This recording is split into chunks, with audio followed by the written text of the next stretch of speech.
ಆತ್ಮೀಯ ಗ್ರಾಹಕರಿಗೆ ನಮಸ್ಕಾರಗಳು. ಆತ್ಮೀಯರೇ, ನಾವಿಂದು ಒಂದು ಮಹತ್ವದ ವಿಚಾರವನ್ನು ತಿಳ್ಕೊಳ್ಳೋಣ. ಅದಕ್ಕೂ ಮುಂಚೆ ನನ್ನ ಪರಿಚಯ ಗಿರೀಶ್ ಹೆಗಡೆ, ಕನಕದಾರ ಫೈನಾನ್ಷಿಯಲ್ ಸರ್ವೀಸಸ್. ಇದರ ವತಿಯಿಂದ ಎಲ್ಲ ನಮ್ಮ ಕರ್ನಾಟಕದ ಎಲ್ಲ ಆತ್ಮೀಯ ಗ್ರಾಹಕರಿಗೆ ಹಾಗೂ ಎಲ್ಲ ಬಂಧುಗಳಿಗೆ ನಮಸ್ಕಾರಗಳು, ವಿಶೇಷವಾಗಿ ಹಾರ್ದಿಕ ಶುಭಾಶಯಗಳು. ಇಂದಿನ ಸೆಷನ್ನಲ್ಲಿ ನಾವು ನೋಡೋಣ ಏನಂದರೆ why to invest in LIC. So ನಮಗೆಲ್ಲ LICಯ ಹೆಸರನ್ನು ನಾವೆಲ್ಲರೂ ಕೇಳೇ ಇದ್ದೇವೆ. So why to invest in LIC ಬಗ್ಗೆ ತಿಳ್ಕೊಳ್ಳೋ ಮುಂಚೆ ವಾಟ್ ಈಸ್ LIC ಅಂದರೆ ಏನು ಅನ್ನೋದನ್ನು ಸ್ವಲ್ಪ ನೋಡೋಣ. ಸೊ LIC ಅನ್ನುವಂಥ ಹೆಸರನ್ನು ಬಹುಶಃ ನಮ್ಮ ಅಜ್ಜನೂ ಕೇಳಿರ್ತಾರೆ, ನಮ್ಮ ತಂದೆಯವರು ಅದರಲ್ಲಿ ಇನ್ವೆಸ್ಟ್ ಮಾಡಿರ್ತಾರೆ, ನಾವು ಇನ್ವೆಸ್ಟ್ ಮಾಡಿರ್ತೇವೆ, ಹಾಗೂ ನಮ್ಮ ಮಕ್ಕಳು ಕೂಡ ಇವತ್ತು ಮಾಡ್ತಾ ಇದ್ದಾರೆ ಅಥವಾ ಅದರ ಹೆಸರನ್ನು ಕೇಳಿದ್ದಾರೆ ಅಲ್ವಾ. ಸೊ ಹಾಗಾಗಿ ಇಂತಹ ಒಂದು ಸಂಸ್ಥೆ ಬಗ್ಗೆ ತಿಳ್ಕೊಳ್ಳುವಂಥದ್ದು ಬಹಳ ಮುಖ್ಯ ಇದೆ. LIC, life insurance corporation of India, ಭಾರತೀಯ ಜೀವ ವಿಮಾ ನಿಗಮ. ಈ ಒಂದು ಸಂಸ್ಥೆಯ ಆ ಒಂದು ಮಹತ್ವದ ವಿಚಾರಗಳನ್ನು ನಾವು ನೋಡ್ತಾ ಹೋಗೋಣ. ವಾಟ್ ಈಸ್ LIC ಅನ್ನುವಂಥ ಸಂಸ್ಥೆ ನಮ್ಮ ದೇಶದ ಒಂದು ಬಹುದೊಡ್ಡ ಆರ್ಥಿಕ ಸಂಸ್ಥೆ, ಜೀವ ವಿಮಾ ಸಂಸ್ಥೆ, ಇನ್ಶೂರೆನ್ಸ್ ಕಂಪನಿ. ಸೊ ಇದನ್ನು 1956ರಲ್ಲಿ ಸ್ಥಾಪನೆ ಮಾಡಲಾಗಿದೆ. LICಯನ್ನು ನಮ್ಮ ಪಾರ್ಲಿಮೆಂಟಿನಲ್ಲಿ LIC ಆ್ಯಕ್ಟ್ ಮೂಲಕ 1956ನಲ್ಲಿ LIC ಆ್ಯಕ್ಟ್ ಮೂಲಕ ಈ ಒಂದು ಸಂಸ್ಥೆಯನ್ನು ನಿರ್ಮಾಣ ಮಾಡಲಾಗಿದೆ. ಸೊ ತದನಂತರ ಇಲ್ಲಿಯವರೆಗೆ 68 ವರ್ಷಗಳಾಗಿದೆ. ಆ 68 ವರ್ಷಗಳಲ್ಲಿ ದೇಶಾದ್ಯಂತ ಅಭೂತಪೂರ್ವವಾದಂತಹ ಒಂದು ಸೇವೆಯೊಂದಿಗೆ ಈ ಸಂಸ್ಥೆ ಹೆಮ್ಮರವಾಗಿ ಇವತ್ತು ದೇಶಾದ್ಯಂತ, ಜಗತ್ತಿನಾದ್ಯಂತ ಬೆಳೀತಾ ಇದೆ. ಇವತ್ತು ಜಗತ್ತಿನ ನಂಬರ್ 1 ಇನ್ಶೂರೆನ್ಸ್ ಸಂಸ್ಥೆ ಅನ್ನೋದಕ್ಕೆ ನಿಜಕ್ಕೂ ಕೂಡ ಹೆಮ್ಮೆ ಆಗ್ತಾ ಇದೆ. ಸೊ ಇಂತಹ ಒಂದು ಸಂಸ್ಥೆಯ ಅಂದ ಮೇಲೆ ಸೊ ಏನೋ ಒಂದು ವಿಶೇಷ ಇರಬೇಕಲ್ಲ, ಅದನ್ನು ತಿಳ್ಕೊಳ್ಳೋಣ. ಸೊ ಈಗಾಗಲೇ ಹೇಳಿದಾಗಲೇ 68 ವರ್ಷಗಳಾಗಿದೆ. ಅದರಲ್ಲಿ ನಂಬರ್ ಆಫ್ ಬ್ರ್ಯಾಂಚಸ್, ಎಲ್ಲ ಬ್ರ್ಯಾಂಚಸ್ ಸೇರಿ, ಸ್ಯಾಟಲೈಟ್ ಬ್ರ್ಯಾಂಚಸ್ ಇರ್ಬೋದು, ಮೇನ್ ಬ್ರ್ಯಾಂಚಸ್ ಇರ್ಬೋದು, ಹಾಗೂ ಝೋನಲ್ ಆಫೀಸ್, ಡಿವಿಷನಲ್ ಆಫೀಸ್ ಎಲ್ಲ ಸೇರಿ 5,000ಕ್ಕಿಂತಲೂ ಹೆಚ್ಚಿಗೆ ಆಫೀಸ್ಗಳು, ಕಚೇರಿಗಳು LICಯದಿದೆ. ಬಹುತೇಕ ಎಲ್ಲ ಕಟ್ಟಡಗಳು ಕೂಡ LICಯ ಸ್ವಂತ ಕಟ್ಟಡಗಳಾಗಿದೆ. ಮತ್ತು ಇಡೀ ನಮ್ಮ ದೇಶದಲ್ಲಿ ಅತಿ ಹೆಚ್ಚು ಸಂಖ್ಯೆಯ ಗ್ರಾಹಕರನ್ನು ಹೊಂದಿರುವಂತಹ, ಅಥವಾ ಇಡೀ ಜಗತ್ತಿನಲ್ಲಿ ಅಂತ ಹೇಳ್ಬೋದು, 30 ಕೋಟಿಗಿಂತಲೂ ಅಧಿಕ ಗ್ರಾಹಕರನ್ನು ಹೊಂದಿದಂತಹ ಒಂದು ಜೀವ ವಿಮಾ ಸಂಸ್ಥೆ ಸ್ನೇಹಿತರೆ. ಹಾಗೆ ಯೋಚನೆ ಮಾಡಿ, ಇದು ಅಮೇರಿಕದ ಒಂದು ಪಾಪ್ಯುಲೇಷನ್ ಹಾಗೆ ಹತ್ತಿರವಾಗಿದೆ ಅಂತ ಹೇಳ್ಬೋದು, ಅಥವಾ ಅದಕ್ಕಿಂತ ಜಾಸ್ತಿ ಇದೆ ಅಂತ ಹೇಳ್ಬೋದು. ಸೊ ಇಂತಹ LICಯಲ್ಲಿ ಒಂದು ಸಾಮಾನ್ಯವಾಗಿ ಒಂದು LICಯ ಬಗ್ಗೆ ತಪ್ಪು ಕಲ್ಪನೆ ಅಂದರೆ LIC ಅಂದರೆ ಸತ್ತ ನಂತರ ಹಣ ಸಿಗೋದು ಅಂತ, ಮರಣಕ್ಕೆ ಬಾದ್ ಪೈಸಾ ಅಂತ ಹೇಳಿ. ಸೊ ವಾಸ್ತವವಾಗಿ ಹಾಗಲ್ಲ ಮಿತ್ರರೆ. ಸೊ ನಿಮಗೆ ಆ್ಯಕ್ಚುಯಲ್ ಡಾಟಾವನ್ನು ಕೊಡ್ತಾ ಇದ್ದೇನೆ. ಸೊ ಕಳೆದ 2020, 21, 22ನೇ ಸಾಲಿನಲ್ಲಿ 2.17 ನಂಬರ್ ಆಫ್ ಪಾಲಿಸೀಸ್ ಆಗಿರುವಂಥದ್ದು 2.17 crores ಆದರೆ 256 ಲಕ್ಷ ಅಂದರೆ 2.56 crores ಏನಾಗಿದೆ, ಮೆಚುರಿಟಿ ಕ್ಲೇಮ್ಸ್ ಆಗಿದೆ. 256 ಲಕ್ಷ ಅಂದರೆ 2.56 ಕೋಟಿ ಅಷ್ಟು ಪಾಲಿಸಿಗಳು, ಅಷ್ಟು ನಂಬರ್ ಆಫ್ ಪಾಲಿಸಿಗಳು ಮೆಚುರಿಟಿ ಕ್ಲೇಮ್ಸ್ ಆಗಿದೆ. ಕೇವಲ 15 ಲಕ್ಷ ಪಾಲಿಸಿಗಳು ಡೆತ್ ಕ್ಲೇಮ್ ಆಗಿದೆ. ಅಂದರೆ ನೀವೇ ಯೋಚನೆ ಮಾಡಿ, ಒಂದು ಆರ್ಥಿಕ ವರ್ಷದಲ್ಲಿ 256 ಲಕ್ಷ ಮೆಚುರಿಟಿ ಕ್ಲೇಮ್ಸು, ಅಂದರೆ ನಾವು ಬದುಕಿರುವಾಗಲೇ ಹಣ ನಮಗೆ ಸಿಕ್ಕಿರುವಂಥದ್ದು. ಇನ್ನು 15 ಲಕ್ಷ ಜನರಿಗೆ ಡೆತ್ ಕ್ಲೇಮ್, ಅಂದರೆ ಅವರ ವಾರಸುದಾರರಿಗೆ ಸಿಕ್ಕಿರುವಂಥದ್ದು. ಅಂದರೆ it is less than 10%, almost 5-6% ಅಂತ ಹೇಳ್ಬೋದು. ಸೊ ಹಾಗಿರುವಾಗ LIC ಅಂದರೆ ಮರಣಕ್ಕೆ ಬಾದ್ ಪೈಸಾ ಅಲ್ಲ. ಸೊ ಅದು ಜೀವಂತ ಇರುವಾಗಲೇ ನಮಗೆ ಸಿಗುವಂತಹ ಒಂದು ಆರ್ಥಿಕ ಒಂದು ಲಾಭ ಅಂತ ಹೇಳ್ಬೋದು. ಸೊ ಇಂಥದ್ದೊಂದು ವಿಶೇಷವಾದಂಥ ಒಂದು ಯೋಚನೆ. ಇನ್ನೊಂದು ಮುಖ್ಯವಾದ ವಿಚಾರ ಏನಂದರೆ, LIC ಅಂದರೆ ಕೇವಲ ಇನ್ಶೂರೆನ್ಸ್, ಅದು ಇನ್ಶೂರೆನ್ಸ್ಗೋಸ್ಕರ ಮಾತ್ರ ಅದರಲ್ಲಿ ನಾವು ಇದು ಮಾಡಬೇಕು, ಆದರೆ ಇನ್ವೆಸ್ಟ್ಮೆಂಟ್ಗೆ ಅದಲ್ಲ ಅಂತ ಭಾಳಷ್ಟು ಜನರು ಹೇಳೋದನ್ನು ನಾನು ಕೇಳಿದ್ದೀನಿ. ಆದರೆ ಇದು ಕೂಡ ತುಂಬ ಒಂದು ದೊಡ್ಡ ತಪ್ಪು ಕಲ್ಪನೆ. ಯಾಕಂದರೆ ಇವತ್ತು LICಯ ಬಹುತೇಕ ಪ್ಲ್ಯಾನ್ಗಳು ಇನ್ವೆಸ್ಟ್ಮೆಂಟ್ ಪ್ಲ್ಯಾನ್ಗಳಾಗಿದೆ ಮಿತ್ರರೇ. ದಯವಿಟ್ಟು ಗಮನಿಸಿ, ನಮಗೆ ಬ್ಯಾಂಕ್ನಲ್ಲಿ ಎಷ್ಟು ರೇಟ್ ಆಫ್ ಇಂಟ್ರೆಸ್ಟ್ ಸಿಗ್ತಾ ಉಂಟು? 6.5% ಇವತ್ತು ರೆಪೋ ರೇಟ್ ಇದೆ. 6.5 to 7% ಬ್ಯಾಂಕ್ನಲ್ಲಿ ಸಿಗ್ತಾ ಇದೆ ಅಲ್ವಾ. ಸೊ ಆದರೆ ಇದು ಟ್ಯಾಕ್ಸಬಲ್ ಇನ್ಕಮ್ ಆಗಿದೆ. 6.5% ಅನ್ನುವಂಥದ್ದು ಟ್ಯಾಕ್ಸಬಲ್ ಇನ್ಕಮ್ ಆಗಿದೆ. LIC ನಮಗೆ 6.5 to 7% ಟ್ಯಾಕ್ಸ್ ಫ್ರೀ ರಿಟರ್ನ್ಸನ್ನು ಕೊಡ್ತಾ ಇದೆ. 6.5 to 7% ಟ್ಯಾಕ್ಸ್ ಫ್ರೀ ರಿಟರ್ನನ್ನು ಕೊಡ್ತಾ ಇದೆ ಬಹುತೇಕ ಪ್ಲ್ಯಾನ್ಸ್ಗಳಲ್ಲಿ. So 6 to 7% tax free returns ಅಂತಂದರೆ ಇದು ನಿಮಗೆ ಬ್ಯಾಂಕಿನ ರೇಟಲ್ಲಿ ಹೇಳೋದಾದರೆ, ಅಂದರೆ ಟ್ಯಾಕ್ಸಬಲ್ ರೇಟಲ್ಲಿ ಹೇಳೋದಾದರೆ 9-10% ಅಷ್ಟು ಆಗುತ್ತೆ, depending on our tax slab. So ಹಾಗಾಗಿ ಇದು ಬ್ಯಾಂಕ್ ರೇಟ್ಗಿಂತಲೂ ಕೂಡ ಹೆಚ್ಚಿನ ರೇಟನ್ನು ಕೊಡ್ತಾ ಇದೆ. ಸಪೋಸ್ ನಾವು ಬ್ಯಾಂಕಲ್ಲಿ ಈಗ 7% ತೊಗೊಳ್ತಾ ಇದ್ದೇವೆ ಅಂದರೆ ಅದರ ಮೇಲೆ ಟ್ಯಾಕ್ಸೇಷನ್ ಇರುತ್ತೆ. ನಮ್ಮ ಟ್ಯಾಕ್ಸ್ ಸ್ಲ್ಯಾಬ್ ಪ್ರಕಾರ 15%, 20% ಎಷ್ಟೋ ಟ್ಯಾಕ್ಸ್ ಸ್ಲ್ಯಾಬ್ ಇರಲಿ, ಆ ಟ್ಯಾಕ್ಸ್ ಕಟ್ಟಾಗುವಾಗ ಅದು ನಮಗೆ 5%ಗಿಂತಲೂ ಕೆಳಗೆ ಹೋಗುತ್ತೆ ರಿಟರ್ನ್ಸ್. ಸೊ ಆದರೆ ಇಲ್ಲಿ ಏನಾಗ್ತಾ ಇದೆ ಅಂದರೆ ಆಲ್ರೆಡಿ ನಮಗೆ ಟ್ಯಾಕ್ಸ್ ಫ್ರೀ ಆಗಿ 6-7% ಆ್ಯಂಡ್ ಈವನ್ ಅಬೌವ್ ಕೆಲವು ಪಾಲಿಸಿಗಳು ಅದಕ್ಕಿಂತಲೂ ಹೆಚ್ಚಿಗೆ ಸಿಗುವಂಥದ್ದಿದೆ. ಅದರಲ್ಲಿ ವಿಶೇಷವಾಗಿ ಯುಲಿಪ್ ಪ್ಲ್ಯಾನ್ಗಳಲ್ಲಿ ನಿಮಗೆ 12, 15, 17, 19, 21%ವರೆಗೂ ಕೂಡ ಇವತ್ತು ರನ್ನಿಂಗಲ್ಲಿರುವಂಥ ಪ್ಲ್ಯಾನ್ಗಳಿದೆ. ಅದು of course unit linked, just like mutual funds, LICಯ ಮ್ಯೂಚುವಲ್ ಫಂಡ್ಸ್ ಅಂತ ಹೇಳ್ಬೋದು. ಸೊ ಆದರೆ ಇವತ್ತು ಏನು PPF ಇದೆ, RD ಇದೆ ಅಥವಾ FD ಇದೆ, ಇದೆಲ್ಲದಕ್ಕಿಂತಲೂ ಹೆಚ್ಚಿನ ರಿಟರ್ನ್ಸ್ LICಯಲ್ಲಿ ಸಿಗ್ತಾ ಇದೆ. ಇದು ಬಹುತೇಕ ಜನರಿಗೆ ಗೊತ್ತಿಲ್ಲ. ಸೊ ಹಾಗಾಗಿ ಆತ್ಮೀಯರೇ, ಮತ್ತೊಂದು ಈ ಒಂದು ತಪ್ಪು ಕಲ್ಪನೆ ನಾವು ನಿವಾರಿಸಿಕೊಳ್ಳೋಣ ಅಂತ ನಿಮ್ಮಲ್ಲಿ ವಿನಂತಿಸ್ತಾ ಇನ್ನೂ ಕೆಲವು ಮಹತ್ವದ ವಿಚಾರಗಳನ್ನು ನೋಡೋಣ. ಇನ್ನೊಂದು ಮಹತ್ವದ ಅಂಶ ಏನಂದರೆ position or brand of LIC ಇವತ್ತು ವರ್ಲ್ಡ್ ನಂಬರ್ 1 ಬ್ರ್ಯಾಂಡ್ ಅನ್ನೋದಕ್ಕೆ ಹೆಮ್ಮೆ ಪಡಬೇಕಾಗಿದೆ. ಯಾಕಂದರೆ ನಮ್ಮ ದೇಶದ ಒಂದು ಆರ್ಥಿಕ ಸಂಸ್ಥೆ 1947ರಲ್ಲಿ ನಾವು ಸ್ವಾತಂತ್ರ್ಯ ಬಂದಾಗ ಅತ್ಯಂತ ದರಿದ್ರ ದೇಶವಾಗಿತ್ತು, ನಮ್ಮ ದೇಶ ಅತ್ಯಂತ ಬಡ ದೇಶವಾಗಿತ್ತು. ಆ ರೀತಿ ನಮ್ಮನ್ನು ಬ್ರಿಟಿಷರು ಅಂತಹ ಒಂದು ದುರವಸ್ಥೆಗೆ ತಳ್ಳಿದ್ದರು ಅಕ್ಷರಶಃ. ಇಂತಹ ಅವಸ್ಥೆಯಿಂದ ಕೇವಲ 50-60 ವರ್ಷಗಳಲ್ಲಿ ಈ ಒಂದು ಸಂಸ್ಥೆ ಇವತ್ತು ಜಗತ್ತಿನಲ್ಲಿಯೇ ನಂಬರ್ 1 ಸಂಸ್ಥೆಯಾಗಿ ಬೆಳೆದಿದೆ ಅಂದರೆ ಇದು ಸಾಮಾನ್ಯವಾದ ವಿಚಾರ ಅಲ್ಲ. ಇದೇ ಹಂತದಲ್ಲಿ ಅದೆಷ್ಟೋ ಶ್ರೀಮಂತ ರಾಷ್ಟ್ರಗಳ ಇನ್ಶೂರೆನ್ಸ್ ಕಂಪನಿಗಳು ಮುಳುಗಿ ಹೋಗಿದೆ, ಇನ್ಕ್ಲೂಡಿಂಗ್ ಅಮೇರಿಕಾದಲ್ಲಿರ್ಬೋದು, ಜಪಾನ್ದಲ್ಲಿರ್ಬೋದು. ಅನೇಕ ಇನ್ಶೂರೆನ್ಸ್ ಕಂಪನಿಗಳು, ದೊಡ್ಡ ದೊಡ್ಡ ಇನ್ಶೂರೆನ್ಸ್ ಕಂಪನಿಗಳು ಮುಳುಗಿ ಹೋಗಿದೆ ಅನ್ನುವಂಥದ್ದು ನಮ್ಮ ಗಮನದಲ್ಲಿರಬೇಕು ಮಿತ್ರರೇ. ಸೊ ಇಷ್ಟು ಹೇಳ್ತಾ, ಮತ್ತು ಇದರ ಒಂದು ಸರ್ವೀಸ್ ಇವತ್ತು ನಮಗೆ ಗೊತ್ತೇ ಇದೆ. LICಯ ಬ್ರ್ಯಾಂಚ್ಗಳು ಪ್ರತಿ ಊರಿನಲ್ಲಿದೆ, ಆಲ್ಮೋಸ್ಟ್ ಪ್ರತಿ ತಾಲೂಕು ಸೆಂಟ್ರಲ್ಲಿದೆ. ಹಾಗೆ ಹಳ್ಳಿಯಲ್ಲಿ LIC ಅಡ್ವೈಸರ್ಸ್ ಅಥವಾ LIC ಏಜೆಂಟನ್ನು ನಾವೆಂತ ಏನು ಹೇಳ್ತೇವೆ ಅವರಿದ್ದಾರೆ. ಸೊ ಹಾಗೆ ಕ್ಲೇಮ್ ಸೆಟಲ್ಮೆಂಟ್ LICಯ ಇದು 98.5%ಗಿಂತ ಜಾಸ್ತಿ ಇದೆ. ಸೊ ಹಾಗೆ ಇನ್ನು ಎಲ್ಲ ರೀತಿಯ ಒಂದು ಸರ್ವೀಸ್ಗಳು ಅದರಲ್ಲಿ ಚೆನ್ನಾಗಿ ಲಭ್ಯವಿದೆ. ಹಾಗೆ ಹೂಡಿಕೆ ಮಾಡಲಿಕ್ಕೆ ಸಾಕಷ್ಟು ಅವಕಾಶಗಳಿದೆ. ಹಾಗಾಗಿ ಮತ್ತೊಮ್ಮೆ ಹೇಳ್ತಾ ಇದ್ದೇನೆ, LIC is a safe investment, risk free investment and guaranteed investment and tax free returns ಇರುವಂಥ ಒಂದು ಇನ್ವೆಸ್ಟ್ಮೆಂಟ್. ಸೊ ಹಾಗಾಗಿ ಇದರಲ್ಲಿ ತುಂಬ ಬೆನಿಫಿಟ್ಗಳಿದೆ. ಸೊ ಮತ್ತು ಇದರ ಒಂದು ಲೈಫ್ ಫಂಡ್ ಅಂತ ಏನು ಹೇಳ್ತೇವೆ, LIC ಒಟ್ಟು ಸಂಗ್ರಹಿಸಿರುವಂತಹ life fund, total life fund, ಎಲ್ಲ ಗ್ರಾಹಕರಿಂದ ಸಂಗ್ರಹಿಸಿರುವಂಥ ಪ್ರೀಮಿಯಂ ಇವತ್ತು ಅಥವಾ LICಯ ಒಂದು ಸಂಪತ್ತೇನಿದೆ ಅಂದರೆ 50 ಲಕ್ಷ ಕೋಟಿಗಿಂತ ಜಾಸ್ತಿ ಆಗಿದೆ.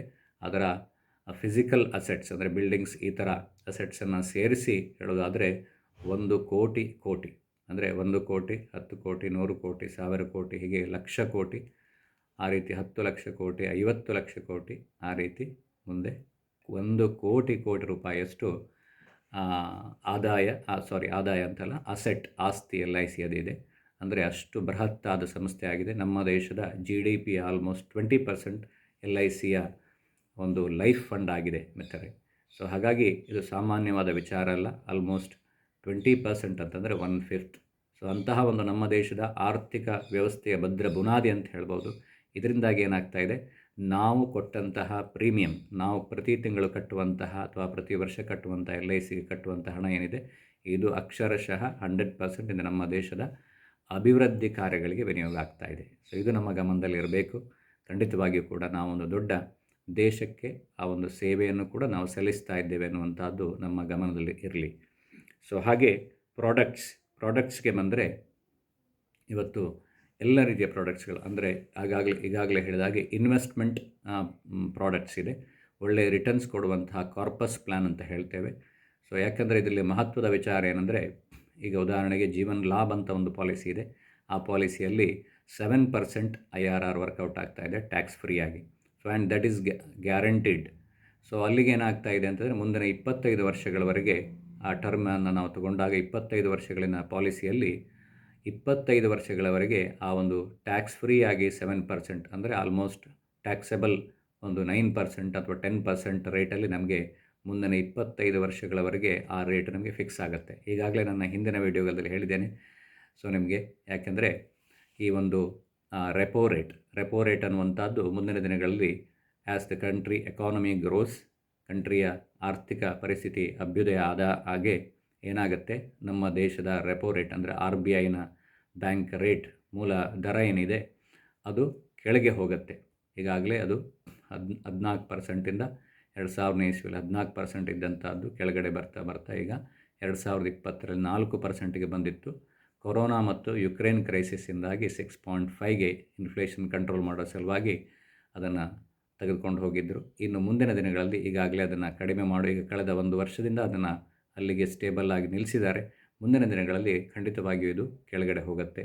ನಮ್ಮ ಎಕಾನಮಿ ಈಗಾಗಲೇ 3ನೇ ಸ್ಥಾನಕ್ಕೆ ಮುನ್ನುಗ್ಗುತ್ತಾ ಇರುವಾಗ ನಮ್ಮ ರೆಪೋ ರೇಟ್ ಕಡಿಮೆ ಆಗುತ್ತೆ. ಸೊ ಹಾಗಾಗಿ ಬ್ಯಾಂಕ್ ರೇಟ್ ಆಫ್ ಇಂಟ್ರೆಸ್ಟ್ ಕೂಡ ಮುಂದಿನ ದಿನಗಳಲ್ಲಿ ತುಂಬಾ ಕಡಿಮೆ ಆಗಲಿಕ್ಕಿದೆ. ಆದರೆ ಇದು ಮುಂದಿನ 25 ವರ್ಷಗಳವರೆಗೆ ಈ ಒಂದು ಪಾಲಿಸಿಯಲ್ಲಿ ಬ್ಯಾಂಕ್ ರೇಟಲ್ಲಿ ಹೇಳೋದಾದರೆ ಅಂದರೆ ಟ್ಯಾಕ್ಸೆಬಲ್ ರಿಟರ್ನ್ಸ್ ದೃಷ್ಟಿಯಿಂದ ಹೇಳೋದಾದರೆ 9 to 10% ನಮಗೆ ಫಿಕ್ಸ್ ಆಗುತ್ತೆ. ಸೊ ಅಂದರೆ we are fixing this rate ಅಥವಾ today's rate for next 25 years, which is not possible in the case of bank rates. So ಹಾಗಾಗಿ ಅಂತಹ ಒಂದು ಕಾರ್ಪಸ್ ಪ್ಲ್ಯಾನ್ಗಳಿದೆ, ಹಾಗೆಯೇ ಹೋಲ್ ಲೈಫ್ ಪ್ಲ್ಯಾನ್ಸ್ಗಳಿದೆ, ಜೀವಮಾನ ಪರ್ಯಂತ ಇನ್ಕಮ್ ಕೊಡುವಂಥ ಪಾಲಿಸಿಗಳಿದೆ, ಮನಿ ಬ್ಯಾಕ್ ಪ್ಲ್ಯಾನ್ಸ್ಗಳಿದೆ, ಹಾಗೆಯೇ ಮಕ್ಕಳ ಸಲುವಾಗಿ ಎಜುಕೇಷನ್ ಸಲುವಾಗಿ ಇರುವಂಥದ್ದಿದೆ. ಹಾಗೆ ಇನ್ನಿತರ ಅಂದರೆ ಟರ್ಮ್ ಇನ್ಶೂರೆನ್ಸ್ ಅಂತ ಏನು ಹೇಳ್ತೇವೆ ಅದು ಅವೈಲೇಬಲ್ ಇದೆ. ಹಾಗೆ ಪೆನ್ಷನ್ ಪ್ಲ್ಯಾನ್ಗಳು ಅವೈಲೇಬಲ್ ಇದೆ. ಸೊ ಇಷ್ಟೆಲ್ಲ ಇದೆ ಮಿತ್ರರೆ. ಸೊ ಇನ್ನೂ ಅನೇಕ ಪ್ರಾಡಕ್ಟ್ಸ್ಗಳಿದೆ. ಆ ಪ್ರಾಡಕ್ಟ್ಸ್ಗಳ ಬಗ್ಗೆ ಮುಂದಿನ ವೀಡಿಯೋಗಳಲ್ಲಿ ನಾವು ನೋಡೋಣ ಅಂತ ಹೇಳ್ತಾ ಇನ್ನಷ್ಟು ಒಂದೆರಡು ಮಾಹಿತಿಗಳನ್ನು ಹಂಚಿಕೊಳ್ತೇನೆ. ಇನ್ನೊಂದು ಮುಖ್ಯವಾದ ಅಂಶ ಅಂದರೆ LICಯ ರಿಟರ್ನ್ಸ್ ಆರ್ 100% ಗ್ಯಾರಂಟಿಡ್. ಇದು ಹೇಗೆ ಹೇಳ್ತೀರಾ ಅಂದರೆ, ಈಗ ನೀವೆಲ್ಲ ಕೇಳಿರ್ಬೋದು ಮ್ಯೂಚುವಲ್ ಫಂಡ್ ಸರಿ ಇದೆ ಅಂತ ಒಂದು ಆ್ಯಡ್ ಬರುತ್ತೆ. So for the sake of retirement. So ವಾಸ್ತವವಾಗಿ ಅದು ಸರಿ ಇಲ್ಲ ಅಂತ ಹೇಳಬೇಕಾಗತ್ತೆ. ಯಾಕೆಂದರೆ ರಿಟೈರ್ಮೆಂಟ್ ಹೇಳುವಂತಹದ್ದು ಒಂದು ಲಾಂಗ್ ಟರ್ಮ್ ಒಂದು ಗೋಲ್ ಆಗಿರುತ್ತೆ ಒಬ್ಬ ವ್ಯಕ್ತಿಯ ಜೀವನದಲ್ಲಿ.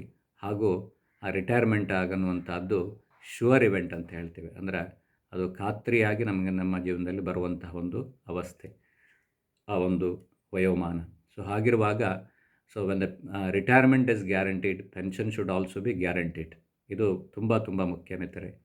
ನಮ್ಮ ರಿಟೈರ್ಮೆಂಟ್ ಅಂದರೆ ನಿವೃತ್ತಿಯ ಜೀವನ ಎಷ್ಟು ಖಾತ್ರಿಯಾದದ್ದು ಅಷ್ಟೇ ಖಾತ್ರಿಯಾಗಿ ನಮ್ಮ ಆದಾಯವು ಕೂಡ ಅಂದರೆ ಆ ಒಂದು ಪೆನ್ಷನ್ ಇನ್ಕಮ್ ನಿವೃತ್ತಿ ವೇತನ ಕೂಡ ಗ್ಯಾರಂಟಿಡ್ ಆಗಿರಬೇಕು. ಆದರೆ ಮ್ಯೂಚುವಲ್ ಫಂಡ್ ಅನ್ನುವಂಥದ್ದು ಒಂದು ಗ್ಯಾರಂಟಿಡ್ ರಿಟರ್ನ್ಸ್ ಇರುವಂಥ ಪೋರ್ಟ್ಫೋಲಿಯೋ ಅಲ್ಲ. ಅದು ಇಟ್ಸ್ ಎ ರಿಸ್ಕ್ ಪೋರ್ಟ್ಫೋಲಿಯೋ. ಈಗಾಗಲೇ ನಾನು ಹೇಳಿದ್ದೇನೆ, safe asset class, medium risk asset class ಹಾಗೂ ಹೈ ರಿಸ್ಕ್ ಅಸೆಟ್ ಕ್ಲಾಸ್. ಇದರಲ್ಲಿ ಮೀಡಿಯಮ್ ರಿಸ್ಕ್ ಅಸೆಟ್ ಕ್ಲಾಸಲ್ಲಿ ಬರುವಂಥದ್ದು ಮ್ಯೂಚುವಲ್ ಫಂಡ್ಗಳು. It is not suitable for long term goals. ಇದು ಶಾರ್ಟ್ ಟರ್ಮ್ ಗೋಲ್ಸಿಗೆ ಆಗ್ಬೋದು, ಮತ್ತು it can be one of the savings investment portfolio, not a compulsory or not a suitable for long term goals like retirement. So ಹಾಗಾಗಿ ನಮಗೆ long term ಗೋಲ್ಸನ್ನು realise ಮಾಡಿಕೊಳ್ಳಿಕ್ಕೆ, ನಿವೃತ್ತಿಯ ಜೀವನಕ್ಕೆ, pension ಪ್ಲ್ಯಾನ್ಗಳಿಗೆ, retirement ಪ್ಲ್ಯಾನ್ಗಳಿಗೆ LICಯ ಪ್ಲ್ಯಾನ್ಗಳು the best ಆಗಿದೆ. ಯಾಕೆಂದರೆ ಇದು ಗ್ಯಾರಂಟಿಡ್ ಆಗಿದೆ. ಈಗಾಗಲೇ ಹೇಳಿದಾಗಲೇ ನಮ್ಮ ರಿಟೈರ್ಮೆಂಟ್ ಶ್ಯೂರ್ ಇವೆಂಟ್ ಅಂತ ಆದಮೇಲೆ ನಮ್ಮ ರಿಟರ್ನ್ಸ್ ಅಥವಾ ನಮಗೆ ಆ ಬರುವಂಥ ಆ ದಿನಗಳಲ್ಲಿ ಸಿಗಬೇಕಾದ ಇನ್ಕಮ್ ಕೂಡ 100% ಗ್ಯಾರಂಟಿಡ್ ಆಗಿರಬೇಕು ಮಿತ್ರ. ಇದು ಗ್ಯಾರಂಟಿಡ್ ಆಗಿದೆ. ಯಾಕೆಂದರೆ LIC ಈಗಾಗಲೇ ಹೇಳಿದಾಗೆ ಇದು LIC ಆ್ಯಕ್ಟ್ ಮೂಲಕ 1956 ನಮ್ಮ ಪಾರ್ಲಿಮೆಂಟಲ್ಲಿ ನಿರ್ಮಾಣ ಆದಂಥ ಸಂಸ್ಥೆ. ಸೊ ಹಾಗಾಗಿ ಅಲ್ಲಿ ಒಂದು ಗ್ಯಾರಂಟಿಯನ್ನು ಕೊಟ್ಟಿದ್ದಾರೆ. ಅದೇನೆಂದರೆ ಸಾವರನ್ ಗ್ಯಾರಂಟಿ ಅಂತ. ಆ ಸಾವರನ್ ಗ್ಯಾರಂಟಿ ಅಂತಂದರೆ ಏನಂದರೆ, LIC ಈಗಾಗಲೇ ಹೇಳಿದಾಗಲೇ ಜಗತ್ತಿನ ನಂಬರ್ 1 ಸಂಸ್ಥೆ ಹಾಗೂ ಈಗಾಗಲೇ 50 ಲಕ್ಷ ಕೋಟಿಗಿಂತಲೂ ಹೆಚ್ಚು ಒಂದು ಲೈಫ್ ಫಂಡನ್ನು ಹೊಂದಿರುವಂತಹ ಒಂದು ಸಂಸ್ಥೆ. ಹಾಗಿರುವಾಗ ಇದು ಲಾಸ್ ಆಗುವಂಥ ಪ್ರಶ್ನೆ ಇಲ್ಲ. ಅಂಥದ್ರಲ್ಲಿಯೂ ಕೂಡ ಒಂದೊಮ್ಮೆ LIC ಏನಾದರೂ ಈ ನಮ್ಮ ಹಣವನ್ನು ಕೊಡುವಲ್ಲಿ ಒಂದು ಸೋತರೆ, ಅಂಥ ಸಂದರ್ಭದಲ್ಲಿ LIC ಲಾಸ್ ಆಗಿದೆ ಅಂತಾದರೂ ಕೂಡ ಸೆಂಟ್ರಲ್ ಗೌರ್ಮೆಂಟ್ ನಮಗೆ ಕೊಡಲಿಕ್ಕೆ ಅದು ಬದ್ಧವಾಗಿದೆ, ಅದು ಕಮಿಟೆಡ್ ಆಗಿದೆ. ಸೊ ಎನ್ನುವಂಥದ್ದು LIC ಆ್ಯಕ್ಟ್ನ ಒಂದು ಸೆಕ್ಷನ್ 37ನಲ್ಲಿ ಇರುವಂಥ ಒಂದು ವ್ಯವಸ್ಥೆ. ಸೊ ಹಾಗಾಗಿ ಈ ದೃಷ್ಟಿಯಿಂದ ಇದು 100% ಗ್ಯಾರಂಟಿಡ್ ರಿಟರ್ನ್ಸ್ ನಮಗೆ ಕೊಡ್ತಾ ಇದೆ ಸಾವರನ್ ಗ್ಯಾರಂಟಿಯ ಮೂಲಕ. ಅದೇ ರೀತಿ ಟ್ಯಾಕ್ಸ್ ಫ್ರೀ ರಿಟರ್ನ್ಸ್, ಈಗಾಗಲೇ ನಾನು ಹೇಳಿದೆ LICಯ ಬಹುತೇಕ ರಿಟರ್ನ್ಸ್ಗಳು ಏನಾಗಿದೆ ಟ್ಯಾಕ್ಸ್ ಫ್ರೀ ರಿಟರ್ನ್ಸ್ ಆಗಿದೆ.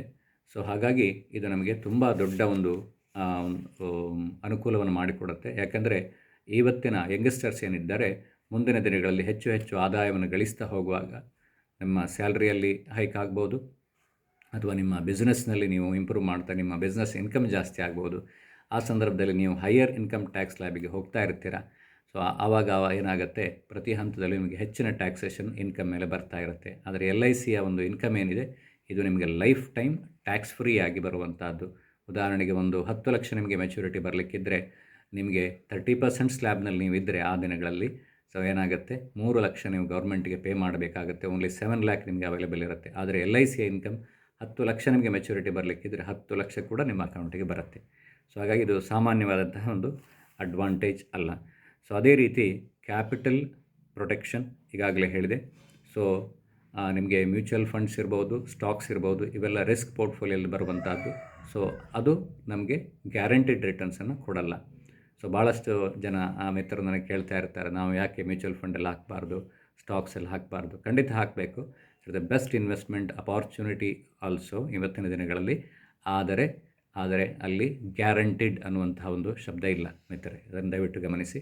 ಸೊ ಹಾಗಾಗಿ ಯಾವುದು ನಮಗೆ ಶೂರ್ ಇವೆಂಟ್ಸ್, ನಮ್ಮ ಮಕ್ಕಳ ಎಜುಕೇಷನ್ ಇರ್ಬೋದು, ಅಥವಾ ಮಕ್ಕಳ ಮ್ಯಾರೇಜ್ ಇರ್ಬೋದು, ಅಥವಾ ನಮ್ಮ ರಿಟೈರ್ಮೆಂಟ್ ಪ್ಲ್ಯಾನ್ಸ್ ಇರ್ಬೋದು, ಇದೆಲ್ಲದಕ್ಕೂ ಕೂಡ ಗ್ಯಾರಂಟಿಡ್ ಆದಂಥ ರಿಟರ್ನ್ಸನ್ನು ಕೊಡುವಂತಹ ಒಂದು ಯೋಜನೆಗಳೇ ಸೂಕ್ತ. ಅದಕ್ಕೆ LIC ಅತ್ಯಂತ ಸೂಕ್ತ ಅಂತ ಹೇಳಲಿಕ್ಕೆ ಇಷ್ಟಪಡ್ತೇನೆ. ಮತ್ತು ಇನ್ನೊಂದು ಏನಂದರೆ ಮ್ಯೂಚುವಲ್ ಫಂಡ್ ಸರಿ ಇದೆ ಅಂತ ಹೇಳ್ತಾರೆ. So that is not correct way of thinking. ಯಾಕೆಂದರೆ AMFI ಡಾಟಾನೇ ಹೇಳ್ತಾ ಇದೆ. ಸೊ ಮ್ಯೂಚುವಲ್ ಫಂಡನ್ನು ರೆಗ್ಯುಲೇಟರಿ ಆದಂಥ AMFIನೇ ಹೇಳ್ತಾ ಇದೆ 95% of investors, 95% investors, mutual fund investors ಏನು ಮಾಡ್ತಾರೆ, 5 ವರ್ಷಗಳ ಒಳಗೆ ವಿತ್ಡ್ರಾ ಮಾಡ್ತಾ ಇದ್ದಾರೆ. ಇದು ಇರುವಂಥ ಆ್ಯಕ್ಚುಯಲ್ ಫ್ಯಾಕ್ಟ್. ಇದು ಒಂದು ವಿಚಾರ. They are not investing for long term. So ನಿಜವಾಗಿ ನಾವು ಲಾಂಗ್ ಟರ್ಮ್ನಲ್ಲಿ ಇನ್ವೆಸ್ಟ್ ಮಾಡಿದರೆ ಮಾತ್ರ ನಮಗೆ ಹೆಚ್ಚು ಲಾಭ ಸಿಗುವಂಥದ್ದು. ಆದರೆ naturally they withdraw it, there is no financial discipline. ಆದರೆ LICಯಲ್ಲಿ ನಿಮಗೆ ಬರುವಾಗ ಆ ಫೈನಾನ್ಷಿಯಲ್ ಡಿಸಿಪ್ಲಿನ್ ನಮಗೆ ಆಟೋಮ್ಯಾಟಿಕಲಿ ಸೆಟ್ ಆಗುತ್ತೆ. ಸೊ ಹಾಗಾಗಿ ಅದನ್ನು ನಾವು ಲಾಂಗ್ ಟರ್ಮ್ ಗೋಲ್ಸನ್ನು ರಿಯಲೈಸ್ ಮಾಡ್ಕೊಳ್ಳೋಕ್ಕೆ ಉಪಯೋಗಿಸ್ಕೊಳ್ಬೋದು ಅಂತ ಇಲ್ಲಿ ಮತ್ತೊಮ್ಮೆ ನಾನು ಹೇಳಲಿಕ್ಕೆ ಇಷ್ಟಪಡ್ತೇನೆ. ಸೊ ಹಾಗೆ ಅದೇ ರೀತಿ ಸ್ಟಾಕ್ಸಲ್ಲಿ ಇನ್ವೆಸ್ಟ್ ಮಾಡಿದರೆ it is very high risk ಇರುತ್ತೆ, ಕ್ಯಾಪಿಟಲ್ ಪ್ರೊಟೆಕ್ಷನ್ ಇಲ್ಲ. ಅದೇ ರೀತಿ ಮ್ಯೂಚುವಲ್ ಫಂಡಲ್ಲೂ ಕೂಡ ಕ್ಯಾಪಿಟಲ್ ಪ್ರೊಟೆಕ್ಷನ್ ಇರುವಂಥದ್ದಿಲ್ಲ. So there is no guarantee of capital protection. So ಹಾಗಾಗಿ ಇದನ್ನು ನಾವು ಗಮನಿಸಬೇಕು. ಇದನ್ನು ನಾನು ಇನ್ನೊಂದು ವಿಡಿಯೋದಲ್ಲಿ ಈಗಾಗಲೇ ಹೇಳಿದ್ದೇನೆ. ಸೊ ಸೆಬಿ ಏನು ಹೇಳ್ತಾ ಇದೆ, ಔಟ್ ಆಫ್ 10 ಟ್ರೇಡರ್ಸ್, 10 ಜನರಲ್ಲಿ 9 ಜನ ಟ್ರೇಡರ್ಸ್ ಏನು ಮಾಡ್ತಾ ಇದ್ದಾರೆ, ತಮ್ಮ ಇನ್ವೆಸ್ಟ್ಮೆಂಟನ್ನು ಕಳೆದುಕೊಳ್ತಾ ಇದ್ದಾರೆ. ಸೊ ದಯವಿಟ್ಟು ಇದನ್ನು ಗಮನಿಸಿ. ಸೊ ಹಾಗಾಗಿ ಅಲ್ಲಿ ಇನ್ವೆಸ್ಟ್ಮೆಂಟ್ ಮಾಡಬಾರ್ದು ಅನ್ನೋದು ನನ್ನ ಉದ್ದೇಶ ಅಲ್ಲ. ಸೊ ಮಾಡಬೇಕು, but how much percentage of your savings to be invested ಅನ್ನುವಂಥದ್ದು ಮುಖ್ಯ ಆಗುತ್ತೆ.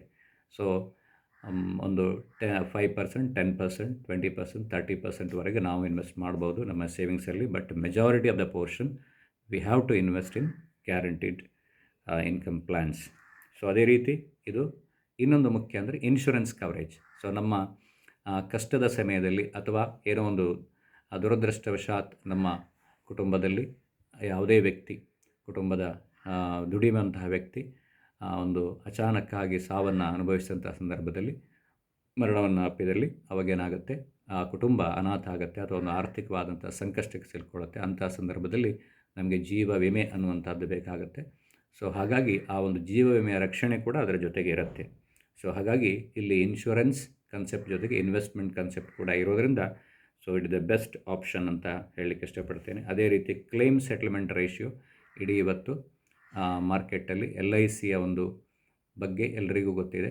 ಯಾವುದೇ ನಿಮ್ಮ ಕ್ಲೇಮ್ಸ್ ಇದೆ ಅದು ಚೆನ್ನಾಗಿ ನಮಗೆ ಸಿಗ್ತಾ ಇದೆ ಸರಿಯಾದ ಸಮಯಕ್ಕೆ ಅನ್ನುವಂತಹದ್ದು ಮುಖ್ಯ. IRDA ಪ್ರಕಾರನೇ 98.5%ಗಿಂತಲೂ ಹೆಚ್ಚಿನ ಕ್ಲೇಮ್ ಸೆಟಲ್ಮೆಂಟ್ ರೇಷಿಯೋ ಇದೆ. ಅದೇ ರೀತಿ ನಮ್ಮ LICಯಲ್ಲಿ ನಾವು ಮಾಡಿದಂಥ ಹೂಡಿಕೆ ನಮಗೆ ಕಷ್ಟದ ಸಮಯದಲ್ಲಿ ನಮಗೆ ಸಹಾಯ ಆಗ್ತಾ ಇದೆ. ಮತ್ತು ಇನ್ನೊಂದು ದೊಡ್ಡ ವಿಚಾರ ಅಂದರೆ ನಾವು ಮಾಡಿದಂಥ ಹೂಡಿಕೆ ದೇಶದ ಅಭಿವೃದ್ಧಿ ಕಾರ್ಯಗಳಿಗೆ ವಿನಿಯೋಗ ಆಗುತ್ತೆ ಅನ್ನುವಂಥದ್ದು ನಮಗೆ ಗೊತ್ತಿರಲಿ.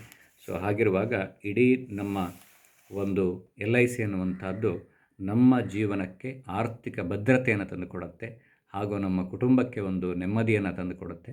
ಸೊ ಎಲ್ಲ ದೃಷ್ಟಿಯಿಂದಲೂ ಕೂಡ ಇದು ಒಂದು ಅದ್ಭುತವಾದಂಥ ಅವಕಾಶವನ್ನು ಕೊಡುತ್ತೆ ಅಂತ ಹೇಳ್ತಾ, ಕೊನೆಯದಾಗಿ ಅದರ ಒಂದು ಇಂಪಾರ್ಟೆಂಟ್ ಪಾಯಿಂಟ್ಸ್ಗಳನ್ನು ರೀಕ್ಯಾಪ್ ಮಾಡೋಣ, ರಿವೈಸ್ ಮಾಡೋಣ ಅಂತ ಹೇಳ್ತಾ, ಸೊ ಈಗಾಗಲೇ ಹೇಳಿದಾಗಲೇ ಇಟ್ ಗ್ಯಾರಂಟೀಸ್ ಫ್ಯಾಮಿಲಿ ಪ್ರೊಟೆಕ್ಷನ್, ಇನ್ನೊಂದು ಟ್ಯಾಕ್ಸ್ ಸೇವಿಂಗ್ಸ್ ಈಗಾಗಲೇ ಹೇಳಿದೆ, ಕರೆಕ್ಟ್ ಕ್ಲೇಮ್ ಸೆಟ್ಲ್ಮೆಂಟ್ ಇದೆ, ಅದೇ ರೀತಿ ಕ್ಯಾಪಿಟಲ್ ಪ್ರೊಟೆಕ್ಟೆಡ್ ರಿಟರ್ನ್ಸ್ ಇದೆ, ಟ್ಯಾಕ್ಸ್ ಫ್ರೀ ರಿಟರ್ನ್ಸ್ ಇದೆ, ಕರೆಕ್ಟ್ ರಿಟರ್ನ್ಸ್ ಇದೆ. ಸೊ ಹಾಗಾಗಿ ಎಲ್ಲರೂ ಕೂಡ ಈ ಒಂದು ವಿಚಾರಗಳನ್ನು ಮನನ ಮಾಡಿಕೊಂಡು ಹೆಚ್ಚಿನ ರೀತಿಯಲ್ಲಿ LICಯಲ್ಲಿ ಹೂಡಿಕೆ ಮಾಡ್ತಾ ನಿಮ್ಮ ಜೀವನವನ್ನು, ನಿಮ್ಮ ಒಂದು ಕುಟುಂಬದ ಆರ್ಥಿಕ ಭದ್ರತೆಯನ್ನು ಹೆಚ್ಚಿಸಿಕೊಳ್ಳಿ, ಹಾಗೂ ನಿಮ್ಮ ಕುಟುಂಬಕ್ಕೆ ಕೂಡ ಹೆಚ್ಚಿನದಂಥ ಒಂದು ಭದ್ರತೆಯನ್ನು ನೀಡುವಲ್ಲಿ ಮುಂದಾಗಿ ಅಂತ ಹೇಳಿ ವಿನಂತಿಸ್ತಾ, ಎಲ್ಲರಿಗೂ ಕೂಡ ನಮಸ್ಕಾರಗಳು ಹಾಗೂ ಶುಭ ಹಾರೈಕೆಗಳು. Thank you.